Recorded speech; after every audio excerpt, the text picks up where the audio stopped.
प्रणाम सर। खुश रहो। प्रणाम सर। तुम्हारा खुश रहो। ऋचा तुम्हारा हम देखे थे, बुक भेजी थी, जी सर। बहुत अच्छा।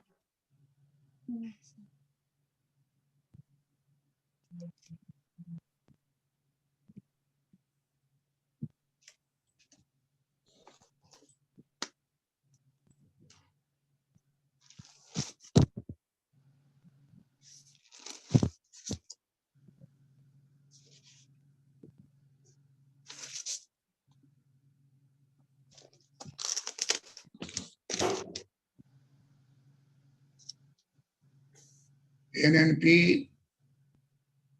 Market price, NNP factor. प्रणाम सर। खुश रहो।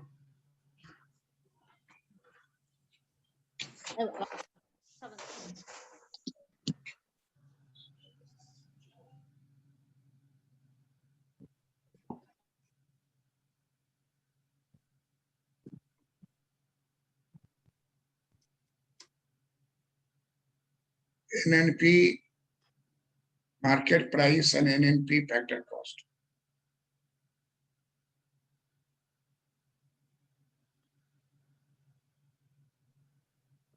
प्रणाम सर। खुश रहो। NNP market price and NNP factor.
हम लोग पहले क्लास से जान गए हैं कि अगर हम लोग के पास आंकड़ा जीएनपी का है और घिसावट का है तो हम लोग एनएनपी मार्केट प्राइस निकाल ले सकते हैं। एनएनपी मार्केट प्राइस का फॉर्मूला क्या होता है? GNP market price minus घिसावट।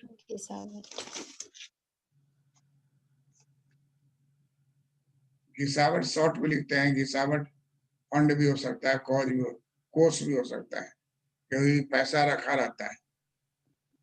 तो हम लोग जो यहाँ आंकड़ा लिए हैं 5,000, कुछ रहो, 5,000 माइनस हो जाएगा कितना? 1,000।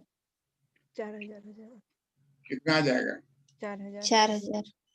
4,000। तो यही हो गया एनएनपी मार्केट प्राइस।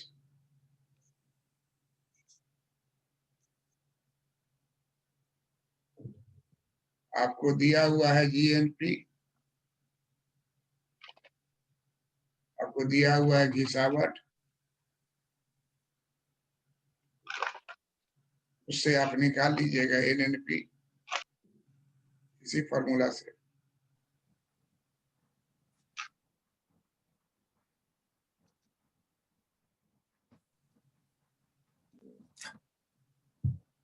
और देखिए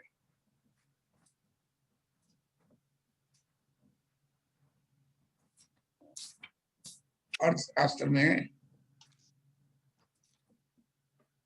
एनएनपी मार्केट प्राइस को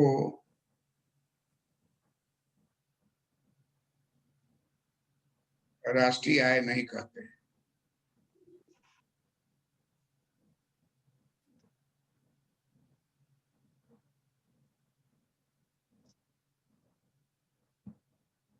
एनएनपी मार्केट प्राइस को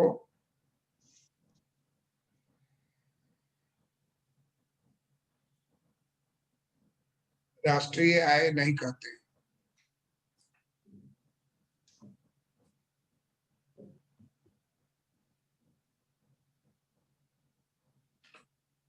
अर्थशास्त्र में नाम साहब कुछ रहो फैक्टर प्राइस पे कुछ रहो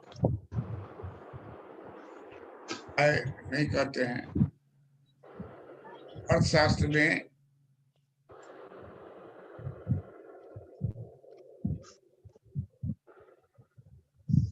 राष्ट्रीय आय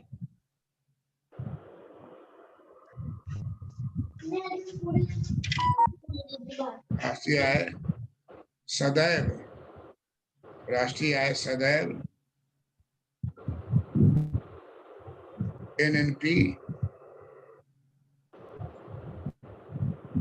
कॉस्ट होता है।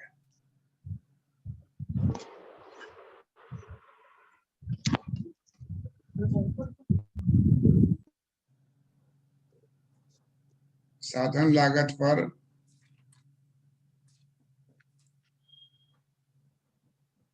शुद्ध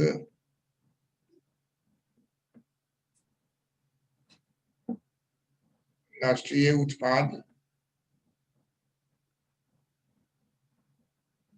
साधन लागत पर शुद्ध राष्ट्रीय उत्पाद को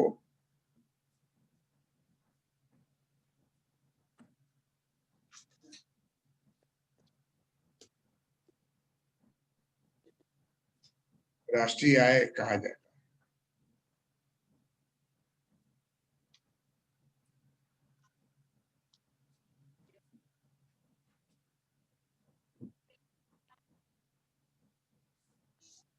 राष्ट्रीय आय जो है साधन लागत पर शुद्ध राष्ट्रीय उत्पाद को राष्ट्रीय आय कहा जाता है।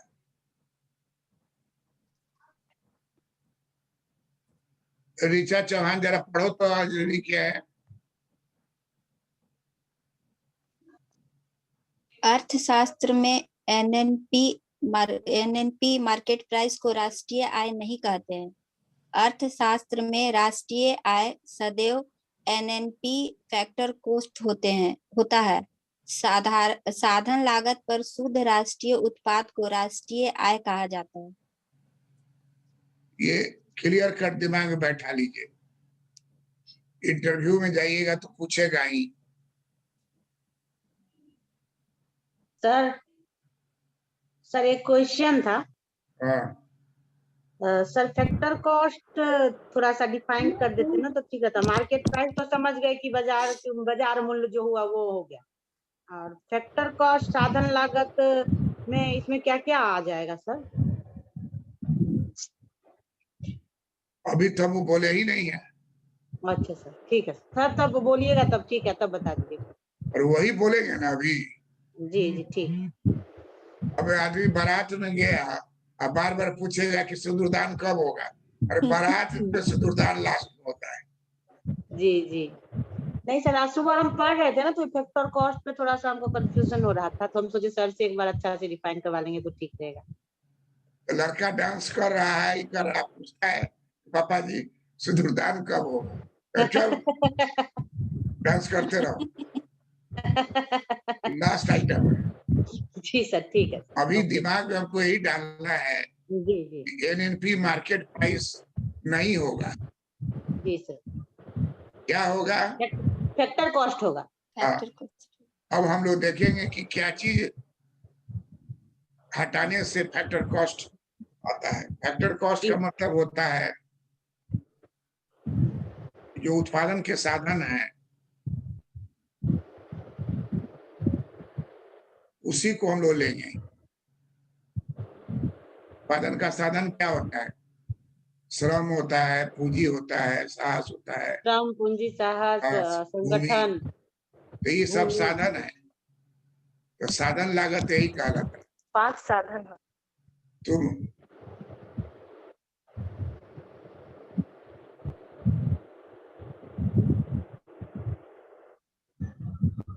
फैक्टर कॉस्ट जो है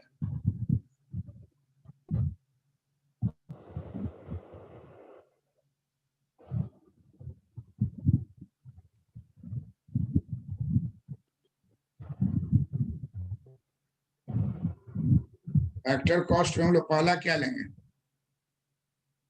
फैक्टर आनंद साहनी फैक्टर क्या वो होता है?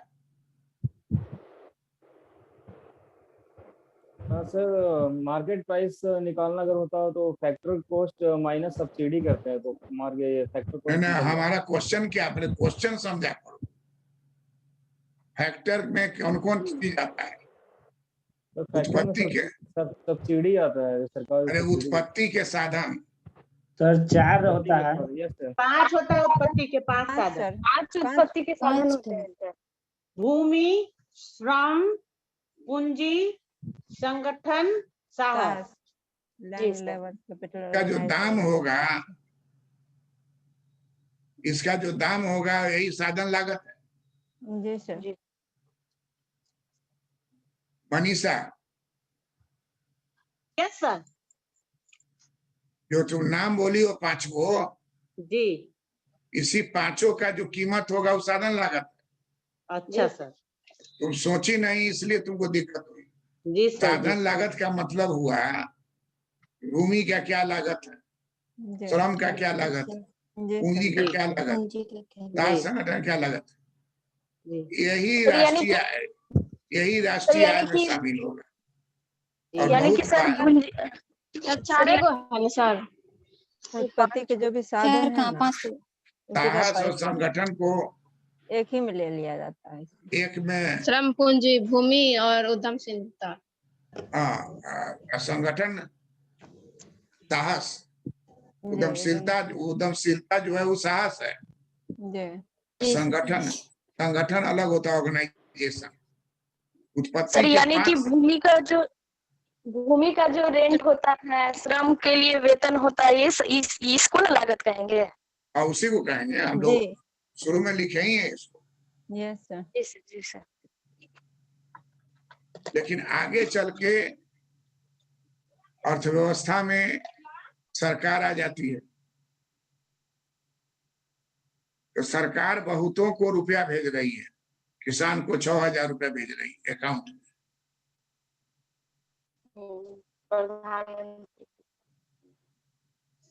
वो किसी काम के लिए दे रही है, कुछ लेके दे रही है कि मुफ्त में दे रही है? मुफ्त में दे रहे हैं सर। मुफ्त में दे रही है तो वो तो राष्ट्रीय आय में शामिल नहीं होगा।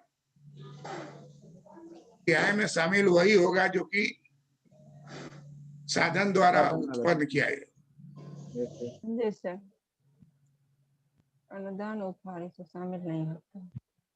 साधन द्वारा जो लिया जाता है कीमत,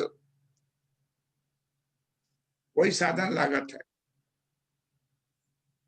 मनीषा समझ में आया साधन लागत? जी सर, समझ में आ गया। कोई भयानक चीज नहीं है, सिंपल चीज है। जो साधन है उसका कीमत साधन लागत होगा।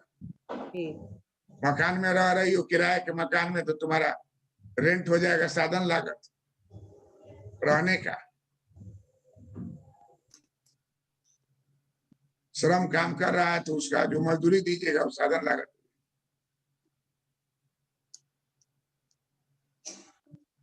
ब्याज लीजिएगा, मान लीजिए बैंक ब्याज लेगी तो हो जाएगा साधन लागत, पूंजी का साधन लागत।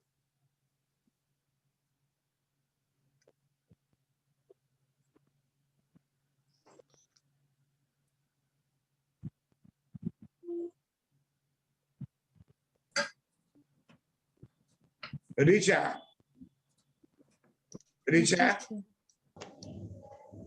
जी सर। समझी साधन लागत को? जी सर, समझ गए। रेंट, वेज, इंटरेस्ट, प्रॉफिट, यही सब साधन लागत है। और चूंकि 5वां और चौथा दोनों कहीं कहीं पर मिक्स कर देता है, लेकिन है वो साहस और संगठन। साहस हो गया उद्यमी, संगठन हो गया ऑर्गेनाइजेशन, मैनेजमेंट। आजकल दोनों अलग अलग फंक्शन करता है। लेकिन हम लोग जब बातचीत करते हैं तो केवल श्रम और पूंजी को लेते हैं, जी सर। उसी में सबको डाल दिया जाता है। इकोनॉमिक्स में उत्पत्ति के साधन को दो ही लेते हैं, लेबर एंड कैपिटल। कोई भी मॉडल बनाता है तो लेबर एंड कैपिटल को लेता है। जी सर। जी सर। सब लेबर में डाल दिया, मैनेजर को भी कहा मेंटल लेबर है, जी सर। और जो लेबरर है वो कहा फिजिकल लेबर है, सब लेबर है। कैपिटल भी पूंजी है, भूमि भी कैपिटल है, सबको एक में डाल दिए। तो वो सिंपल बनाने के लिए किया जाता है। मॉडल जहां भी होगा वहां दो ही फैक्टर होगा, लेबर एंड कैपिटल।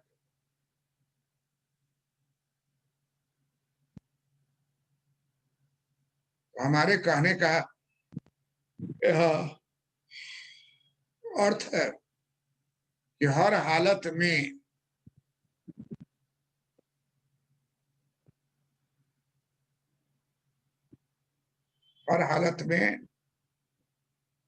श्रम, पूंजी, साहस, संगठन, ये सबको जो पेमेंट किया जाता है वही साधन लागत।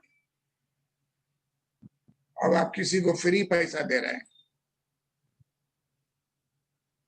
तो सब्सिडी हो गया, फ्री दिए जा रहे हैं। राष्ट्रीय आय में प्लस हो जाएगा, वो आप दे रहे हैं, ऊपर से टैक्स लगा के ले रहे हैं।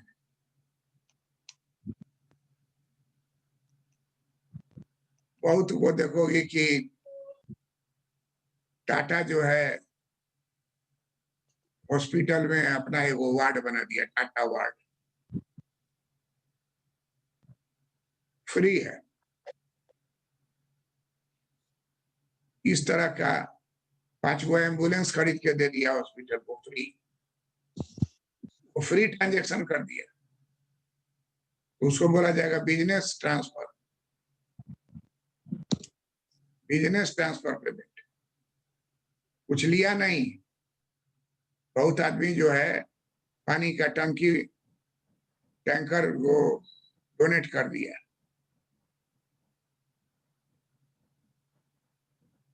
कहीं देखिएगा टैंकर जा रहा है, उस पर लिखा रहेगा उन समाज समिति की ओर से। टाटा जो है एम्बुलेंस खरीद के दे दिया, 50 को एम्बुलेंस दे दिया बड़े हॉस्पिटल को।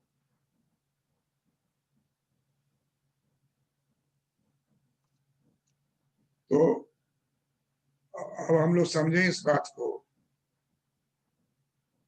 कि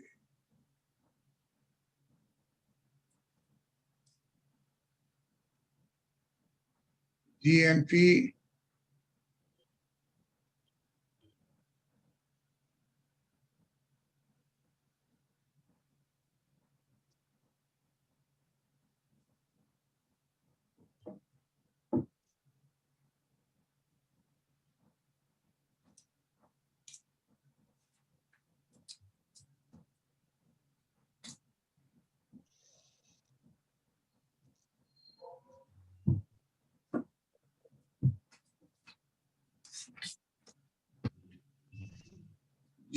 फैक्टर कॉस्ट कितना हम लोग नापे थे उधर?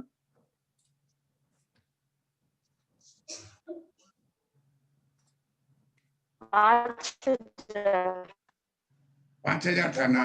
मार्केट प्राइस मार्केट प्राइस था। मार्केट प्राइस था सर, फैक्टर को कॉस्ट नहीं निकाले। मार्केट प्राइस नहीं। जी सर, मार्केट प्राइस है, फैक्टर कॉस्ट नहीं।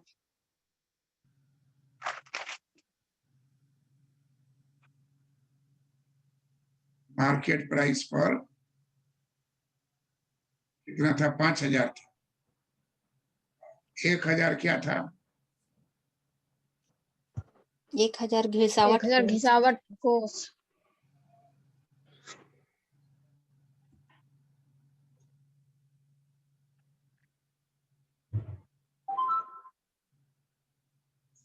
यही हो गया एनएनपी मार्केट प्राइस।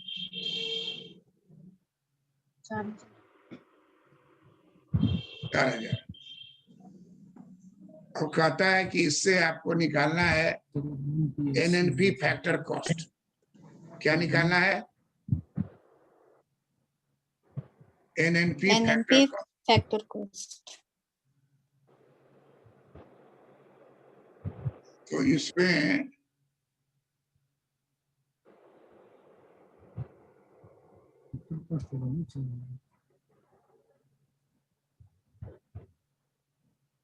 -100 करेंगे अप्रत्यक्ष कर।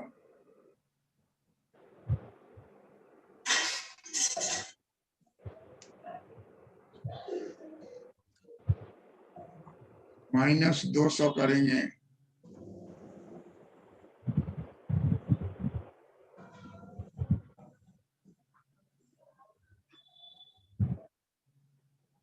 व्यवसाय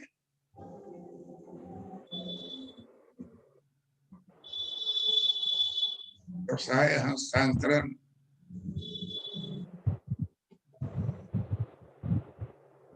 भुगतान।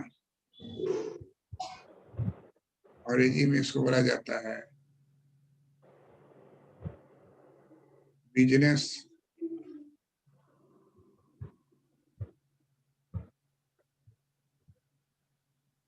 Transfer payment.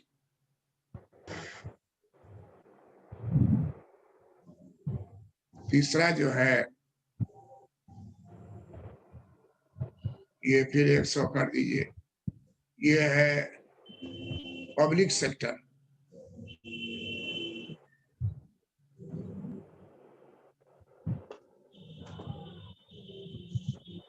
Public sector enterprise.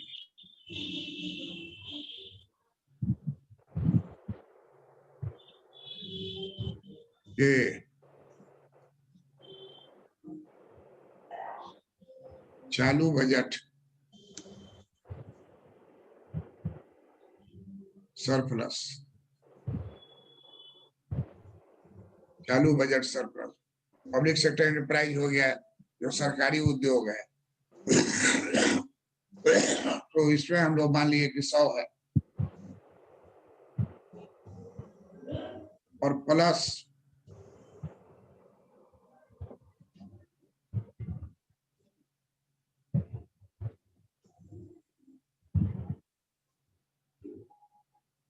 $200 जो है सो बोलेंगे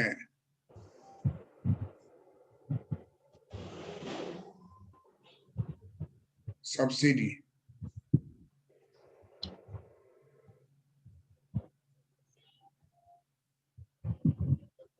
इसको हल कीजिए, 4,000 बदल के कितना हो जाएगा? 4200 हो जाएगा। 3600 आएगा सर। ये उसके बाद फिर 200 जोड़ेंगे 200 जोड़ के फिर माइनस कर 3800। 4200 और ये हो गया हाँ सर 3800 आएगा। 3800 3800 आएगा। आएगा। 300 सर। 3800 आएगा सर। 3800। 3800 होगा सर।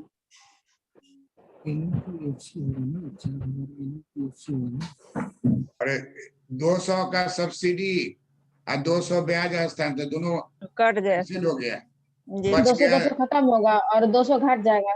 3800 3800 38 आएगा सर।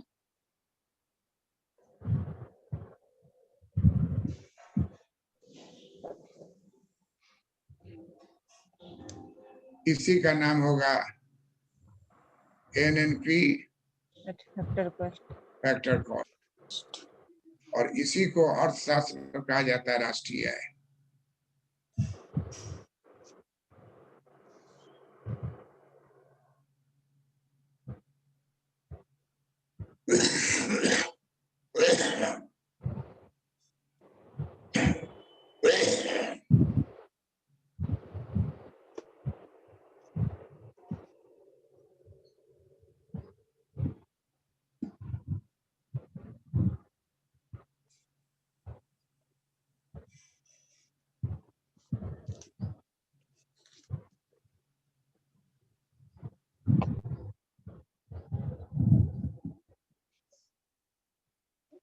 अब एक महत्वपूर्ण बात बता रहे हैं, कि प्रश्न आया व्हाट इज नेशनल इनकम। तो आमतौर पर पिछले क्लास में हम किस आदमी का नाम लिया था शास्त्री जी? ये मार्शल का, पीगू का और मार्शल पीगू और इसका फिशर। फिशर। हाँ, तो आम लड़का जो जिसको क्लास में नहीं ठीक से पढ़ाया गया तो चट से तीनों परिभाषा लिख के और आगे उतर जाएगा, आगे दूसरा कुछ। लेकिन जिसको हम पढ़ाए हुए हैं वो तीनों परिभाषा पहले लिखेगा, एक काल्पनिक उदाहरण में इसको समझाएगा कि राष्ट्रीय आय सदैव एनएनपी फैक्टर कॉस्ट होता है और उसका वर्णन यही एग्जाम्पल से देगा। तो एग्जामिनर रहोगी तो किसको ज्यादा नंबर दोगे? खाली परिभाषा वाले को? जो ये देगा एग्जाम्पल देगा उसको ज्यादा नंबर देंगे।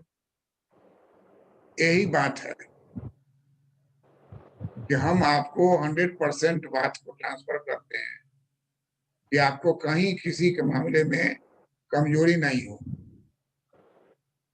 बहुत आदमी पढ़ाता है तो अपना पढ़ा दिया धुन में,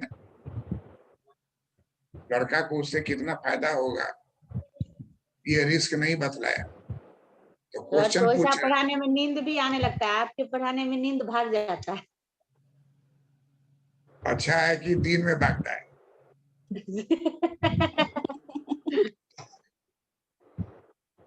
तो एक ये काल्पनिक उदाहरण जो है वो पूरे आपके आंसर में 4 चांद लगा देगा। कितनों परिभाषा लिखते न रह जाए, मार्शल का, पीगू का और फिशर का। लेकिन एक्चुअल राष्ट्रीय आय तो एक्चुअल चीज है और एक्चुअल चीज को जब आंकड़ा, सिंपल आंकड़ा से आप सजा दिए इस तरह से, अब हम ही नहीं कह रहे कि 500 लिखिए, आपको मन करे 900 पर बनाइए, 700 पर बनाइए, जो करना है। टेक्निक यही होगा। बराबर याद रखिए ज्यादा भारी आंकड़ा देने से समय बर्बाद होगा। अभी वो कहा कि सर हम 100.35 दें, 7.5 न तुम दशमलव के बाद, आंकड़ा क्या हो जाएगा? टाइम कंज्यूमिंग हो जाएगा, समय बर्बाद होगा। बराबर आंकड़ा ऐसा रखिए, सिंपल आंकड़ा है 38 बोलना है, कितने लोग 42 बोल दिए। तो इसलिए आंकड़ा एकदम सरल होना चाहिए, कंसेप्शन क्लियर हो जाएगा। राष्ट्रीय आय एनएनपी फैक्टर कॉस्ट हो, राष्ट्रीय आय कभी भी एनएनपी मार्केट प्राइस नहीं होगा, राष्ट्रीय आय कभी भी जीएनपी मार्केट प्राइस नहीं होगा। सर इसको एक बार और बता दीजिएगा, सब्सिडी को कैसे मतलब जोड़े हैं, कैसे निकाले राष्ट्रीय आय? सब्सिडी का जो अमाउंट सरकार देती है उसको जोड़ा जाता है, तो प्रोडक्शन में आप लगाते हैं। सब्सिडी जो है, इकोनॉमिक्स का नियम है कि मार्केट प्राइस से जब हम कन्वर्ट करेंगे फैक्टर कॉस्ट में, तो सब्सिडी को जोड़ेंगे, क्योंकि सब्सिडी जो दिया जाता है वो बिजली सब्सिडी है, ब्याज सब्सिडी है, डीजल सब्सिडी है, ये सब लेके खर्च किया जाता है, कृषि के उत्पादन में खर्च सर किया इसको जाता है। क्यों जोड़ा जाएगा? इससे तो राजकोषीय घाटा होता है ना सर, नहीं, जाके वहाँ प्रोडक्शन ज्यादा बढ़ा रहा है सब्सिडी ना। देने से। अरे प्रोडक्शन बढ़ाने, गलत सब्सिडी नहीं दे रहा है, तुमको दे रहा है कि रिटर्न निकाल लीजिए, भाई बहन निकाल लीजिए तो 1 लाख रुपया देंगे, तो ये ट्रांसफर पेमेंट हुआ, कहीं कुछ लगाने के लिए नहीं तुमको दे रहा है, तुमको ट्रांसफर पेमेंट कर दिया, तो वो हस्तांतरण भुगतान है, ऊपर जो लिखे हुए हैं। सब्सिडी दिया जाता है ताकि जो लागत हो उसमें कमी आए। सब्सिडी उसी को दिया जाता है जो उत्पादन के कार्यों में उसको लगाए। जी जैसे उदाहरण बता रहे हैं, बिजली सब्सिडी किसान को दिया जाता है, डीजल सब्सिडी जी किसान को दिया जाता है, खाद सब्सिडी किसान को दिया जाता उर्वरक है, उर्वरक का। तो इस सब पैसा लेके क्या करता है, वो खरीदता है खाद, और अनाज के उत्पादन में वो उपयोग होता है। तो राष्ट्रीय आय में उत्पादन के कार्यों में लगेगा, उसी को लेके। और दूसरी बात है कि इसमें ज्यादा टेंशन नहीं लेना है, फॉर्मूला दिया हुआ है, सैपिरो का किताब पिछले क्लास में बताए थे आपको, उसको लेके पढ़ लीजिए। नियम है कि कर माइनस होगा, अप्रत्यक्ष कर, व्यवसाय हस्तांतरण भुगतान माइनस होगा। कर क्यों माइनस होता है, अप्रत्यक्ष कर? तो उत्पादन हो गया हुआ है, अब उस पर आप टैक्स लगाते हैं। व्यवसाय हस्तांतरण भुगतान इसलिए हुआ कि वो मुफ्त में आप दे रहे हैं। पब्लिक सेक्टर जो है सरकार का है, आप सरप्लस कर लीजिएगा तो वो सरकार के हाथ में ही है, वो घट जाएगा। तो नियम हो गया कि राष्ट्रीय आय निकालने के लिए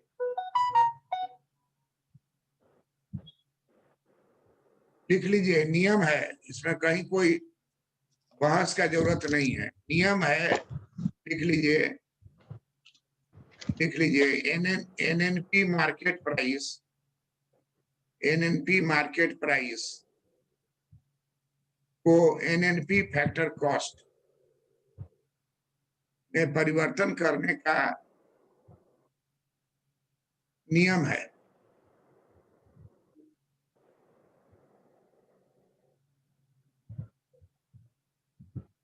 नियम है, पहला नियम है कि अप्रत्यक्ष कर को एनएनपी मार्केट प्राइस में घटा दिया जाए।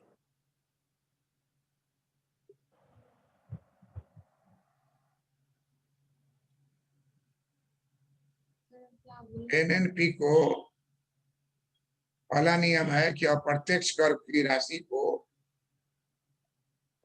एनएनपी मार्केट प्राइस में घटा दिया जाए।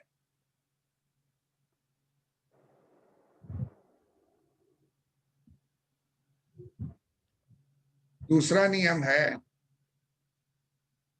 व्यवसाय हस्तांतरण भुगतान को एनएनपी मार्केट प्राइस में घटा दिया जाए।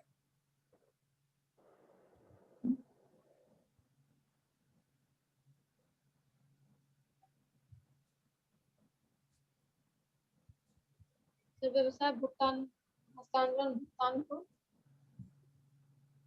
एनएनपी मार्केट प्राइस से घटा दिया जाए।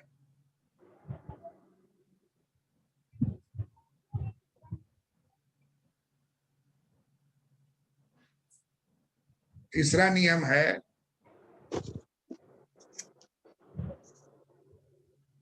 कि सार्वजनिक उपक्रम के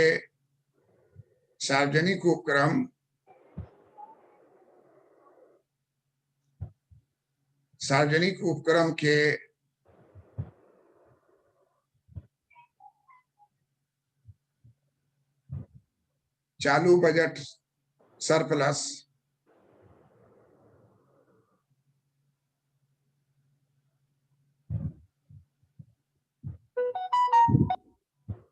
सर क्या बोले, सार्वजनिक उपक्रम के चालू बजट सरप्लस लिखा हुआ ऑलरेडी लिखवा चुके हैं, लैंग्वेज में करा रहे हैं। सार्वजनिक उपक्रम के चालू बजट सरप्लस को एनएनपी मार्केट प्राइस से घटा दिया जाए।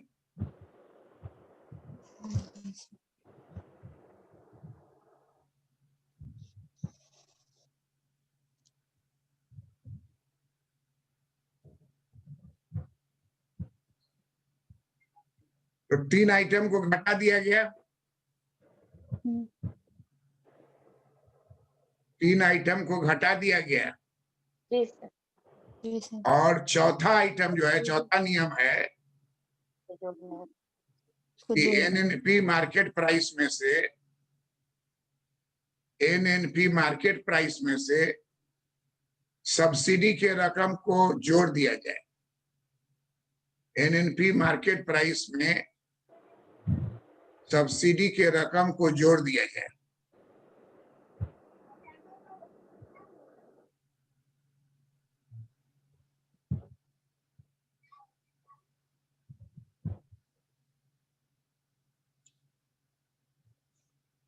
इसी 4 नियम का पालन करने से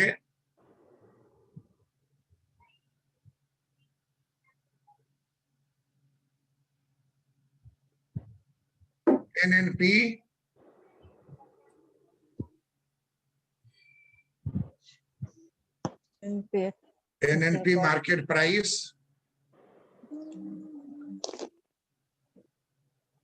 परिवर्तित होकर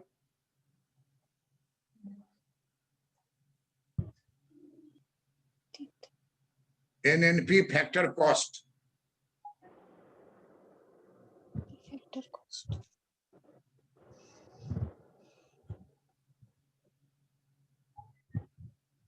परिवर्तित होकर एनएनपी फैक्टर कॉस्ट हो जाएगा।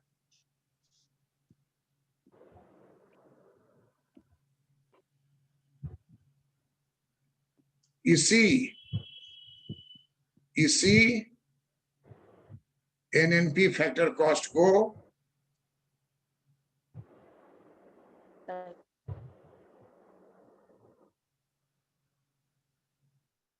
अर्थशास्त्र में राष्ट्रीय आय कहा जाता है।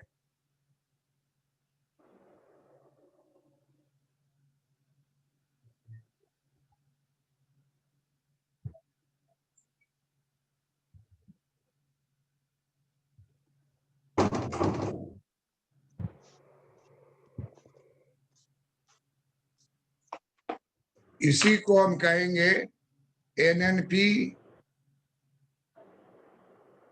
इसी को एनएनपी से एनएनपीएफ, एनएनपीएमपी से, इसी को हम एनएनपीएमपी से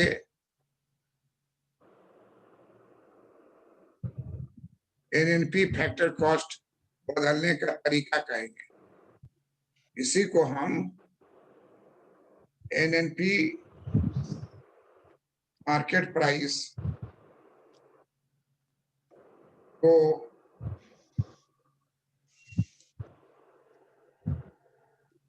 एनएनपी फैक्टर कॉस्ट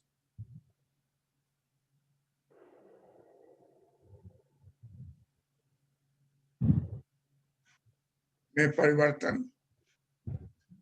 परिवर्तन की विधि कही जाएगी। और इसी तरीके से हम ये साबित करते हैं, लिख लीजिए, इसी तरीके से हम ये साबित करते हैं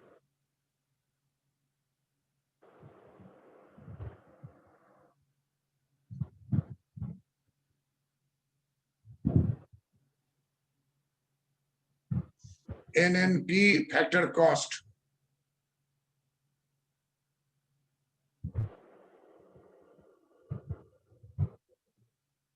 ही राष्ट्रीय आय है।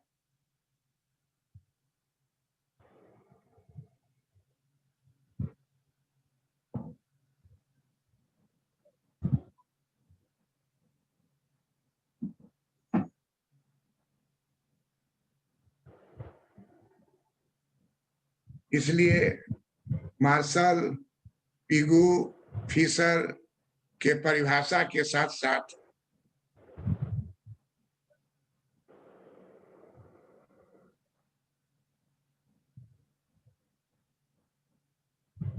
राष्ट्रीय आय का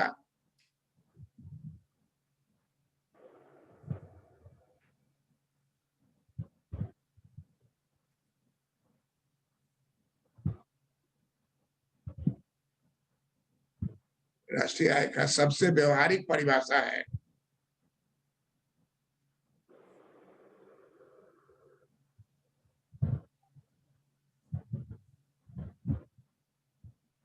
सबसे व्यवहारिक परिभाषा है कि अर्थव्यवस्था में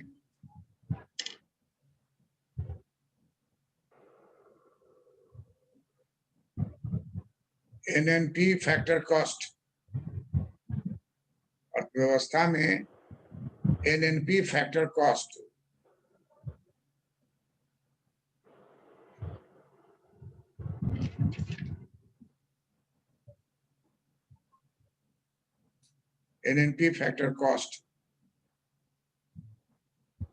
को प्राप्त करना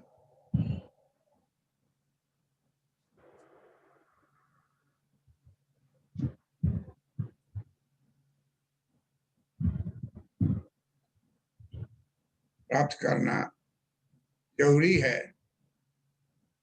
प्राप्त करना जरूरी है, क्योंकि राष्ट्रीय आय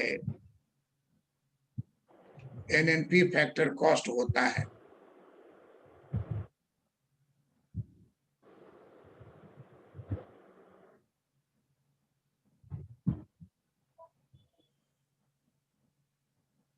रीता चौहान जो लिखी है उसको जरा जोर से पढ़ो तो।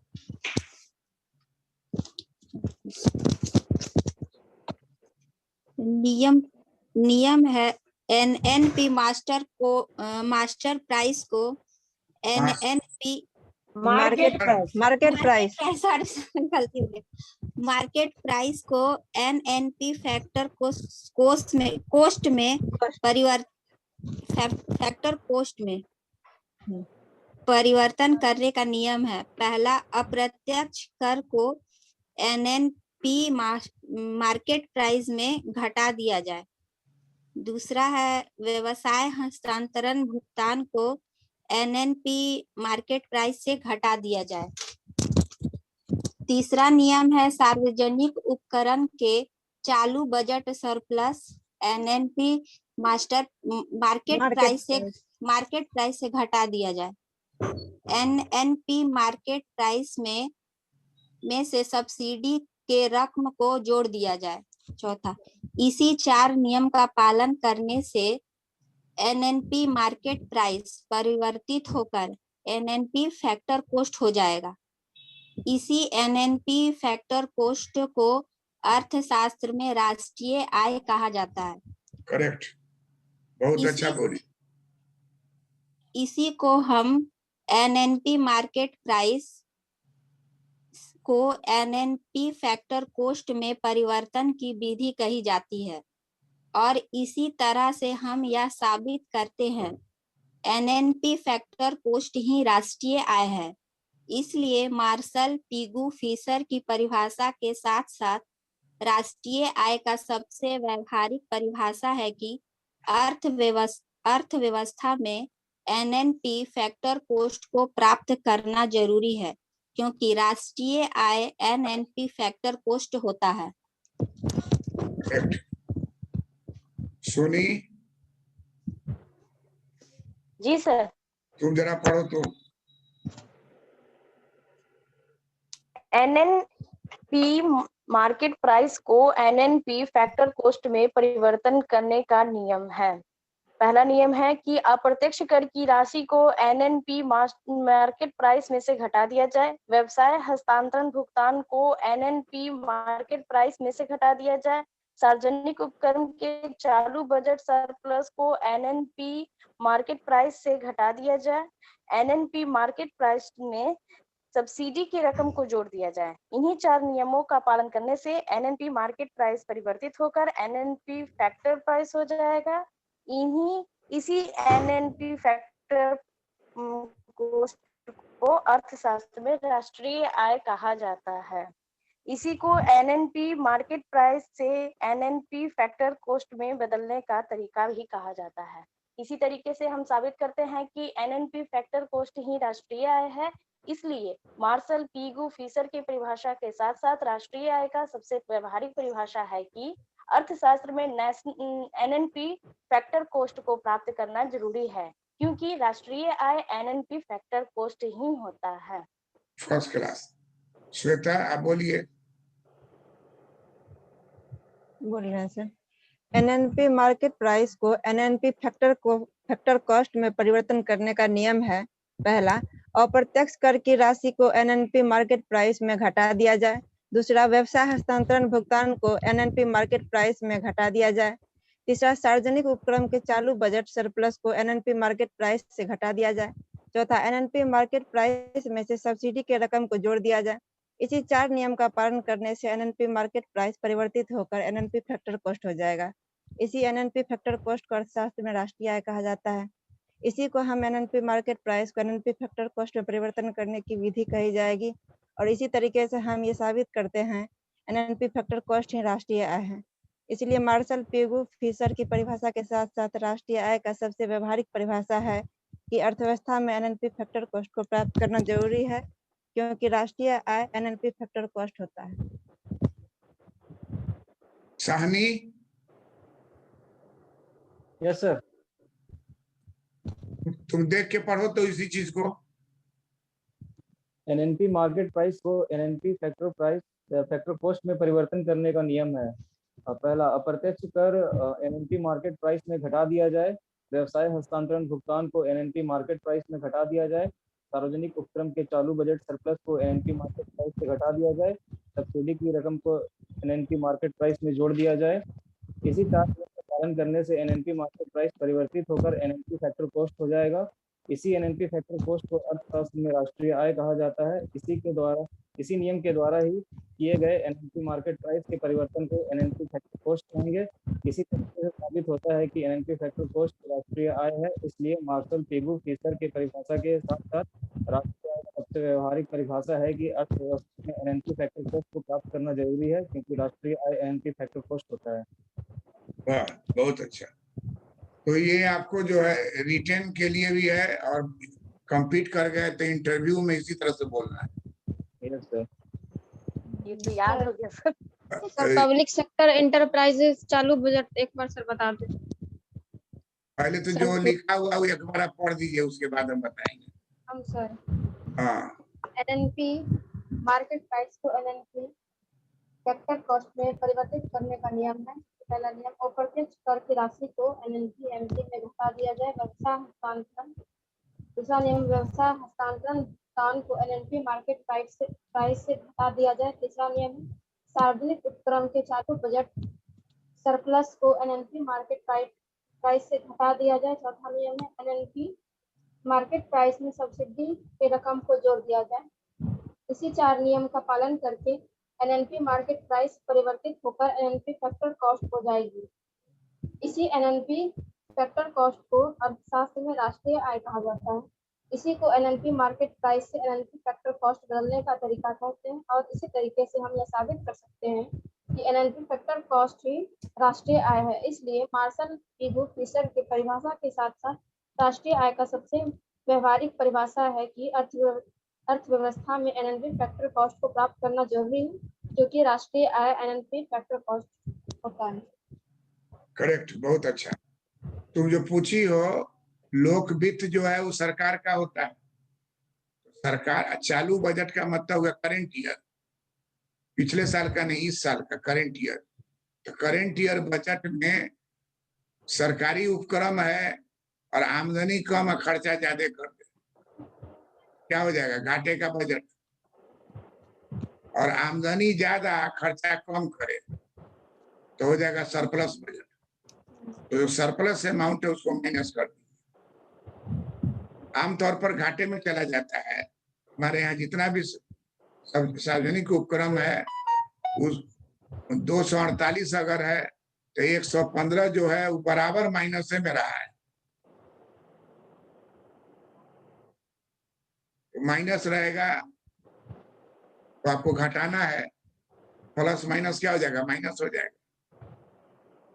ये जो सर पब्लिक सेक्टर के लिए जो बजट मतलब तैयार किए हैं, पब्लिक सेक्टर इंटरप्राइज का मतलब क्या होता है?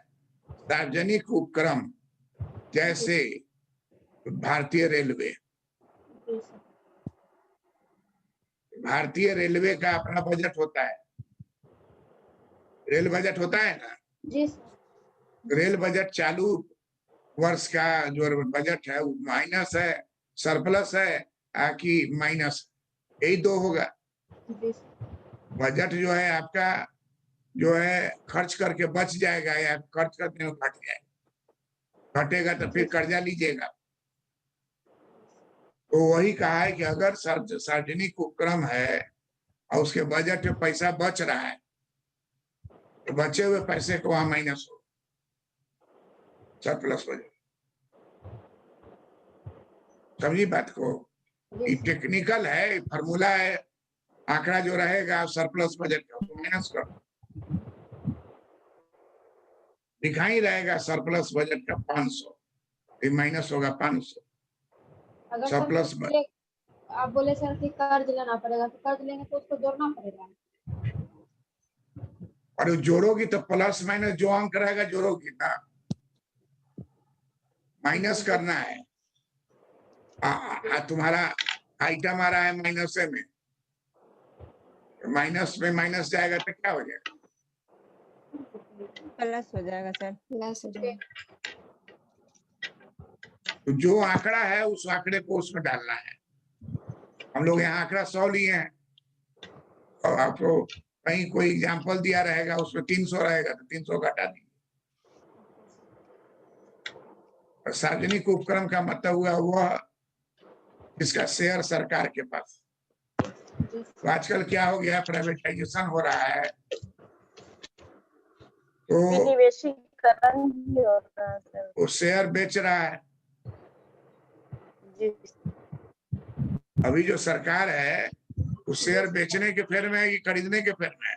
शेयर बेच रहा है सर। बेचने के में से वो बेच सर, बेच के शेयर बेच रहा है। 100% बेच रहा है सर, तब ना प्राइवेट को कहना जाएगा। हाँ तो 100% नहीं ना बेचेगा, 100% बेचेगा तो नहीं। चलेगा प्राइवेट में। निजीकरण जो कर रहा है तो उसमें तो वो तो प्रबंधन ही दे रहा है ना निजी को, निजी हाँ को। वही तो है ना? 100% शेयर उसमें बेच रहा है ना सर। जैसे कि एयर प्रबंधन इंडिया नहीं, शेयर जो है 100 शेयर में 49 शेयर तक बेच सकता है। जी तो अभी मालिक कौन रहेगा? सरकार रहेगी सर। 51% शेयर होगा। 51% ठीक तक रहेगा। तो वही टेक्निक लगाया कि मालिक भी रहेंगे, बेच के 49% जो फंड आवेगा उससे जो है हवाई जहाज खरीद लेंगे। सर ये तो विनिवेशीकरण हो गया ना। हैं? विनिवेश हुआ, विनिवेश सर इसको तो हाँ इसे विनिवेशीकरण विनिवेश कहते हैं। और निजीकरण में तो वो प्रबंध ही दे देता है ना। नहीं हाँ, नहीं, उसमें ये नहीं करता है ना, उसमें तो सारा चीज निजीकरण का मतलब हुआ कि सरकार अपने शेयर को बेचती है, उसी को निजीकरण कहते हैं। प्रबंध कौन सी बेचेगी? शेयर बेचेगी तो अपने मैनेजिंग डायरेक्टर हो जाएगा।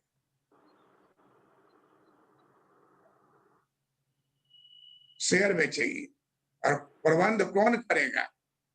जिसके हाथ में 51% शेयर हो। तो मान लीजिए सरकार चाहती है कि हम नहीं भार उठावे तो 51% बेच देगी जी, और 49% रखेगी तो मालिक हो जाएगा वही, तो वो मालिक हो जाएगा निजी उपकरण मालिक हो जाएगा। बहुत में 100% बेच देगी, 100% वो मालिक हो जाएगा, सरकार को उससे कोई लेना देना नहीं रहेगा। जैसे दिल्ली में था पाव रोटी बनाने का फैक्ट्री था, भारत सरकार।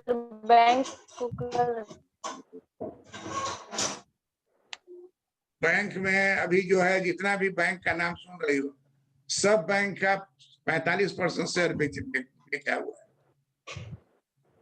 अभी 4 बैंक का है सर निजीकरण। 4 बैंक का नहीं, सभी बैंक 4 बैंक का निजीकरण करने के लिए है अभी।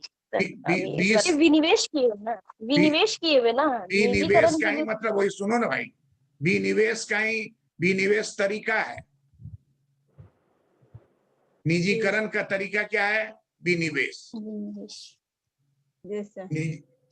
निजीकरण का तरीका है विनिवेश। विनिवेश का अर्थ हुआ 100% शेयर है सरकार के पास, सरकार 100% मालिक है, वो 49% शेयर बेच दिए। अभी जितना भी बैंक है, वाणिज्य बैंक जो राष्ट्रीयकृत वाणिज्य बैंक है, लिखता है राष्ट्रीयकृत, लेकिन उसका 47% शेयर बिक गया, लेकिन राष्ट्रीयकृत लिखता है क्योंकि 51% भी रहेगा तो सरकारी मालिक है, और 100% अगर बेच दिया तो प्राइवेट हो जाएगा। जैसे एक्सिस बैंक है, HDFC बैंक है, एस बैंक है, कोटक महिंद्रा बैंक है, सब प्राइवेट है। और राष्ट्रीयकृत बैंक है उसका भी विनिवेश कर दिया, तो प्राइवेटाइजेशन या निजीकरण का तरीका है विनिवेश करना। कंफ्यूजन मत रखो, विनिवेश और निजीकरण एक ही चीज है। विनिवेश जो है पॉलिसी है, नहीं, निजीकरण पॉलिसी है, अब विनिवेश इंस्ट्रूमेंट है।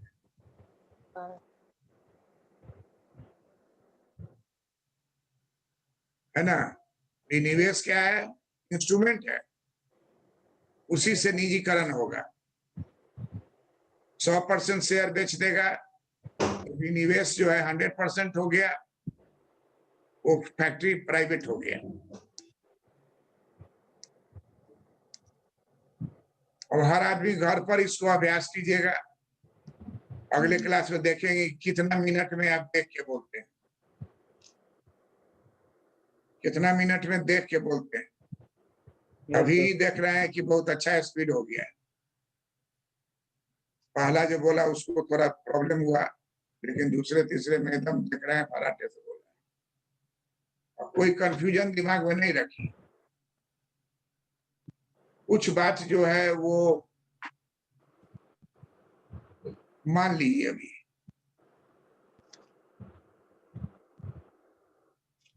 अब अभी टेंशन ले लीजिएगा कि बन जाएंगे डिप्टी कलेक्टर, बड़ा झमेला है, कॉलेज में जाएंगे मजिस्ट्रेट बन के, लड़का सब चोरी कर रहा है, पकड़ेंगे तो वो जीप चला देगा, मारकाट हो जाएगा, नौकरी से हाथ धोना पड़ेगा, गोली चलवा देगा। सोचिए कि सच्चाई तो यही है कि आप मजिस्ट्रेट होके आइएगा कॉलेज में, आपके साथ फोर्स रहेगी, और चोरी कर रहा है, चोरी को रोकना है तो उसमें हम लोग के ऊपर भी जिम्मेवारी डालता है कि अगर आप क्लास रूम में हैं आप पकड़िए, पकड़ के लाइए तब उसको जेल में डालिए। स्टूडेंट बाद में पीटेगा उसको कि बाद में पीटेगा टीचर को? टीचर को पीट देगा, उसको लगेगा यही पकड़ा है। और टीचर अगर नहीं पकड़ेगा तो मजिस्ट्रेट टीचर को पकड़ेगा। यही सब पॉलिटिक्स चल रहा है। कभी कभी तो हाई कोर्ट से जज लोग आ जाते हैं क्वालिटी को सुधारने के लिए। तो ये सब तंत्र है, एक फेल करेगा दूसरा फेल करेगा। तो हम लोग पढ़ेंगे उदारीकरण, निजीकरण, वैश्वीकरण, उसमें ये सब बात को जिक्र करेंगे। अभी इतना ही जान लीजिए कि सरकार का शेयर 1991 का ना सर, ये औद्योगिक नीति का है, निजीकरण उदारीकरण। न्यू इकोनॉमिक पॉलिसी 1991 का 24 जुलाई है ना। ऐसा वीडियो अपलोडेड है, उसको देखा भी करो। और टीका लगाई हो, शिव जी का पूजा की हो क्या?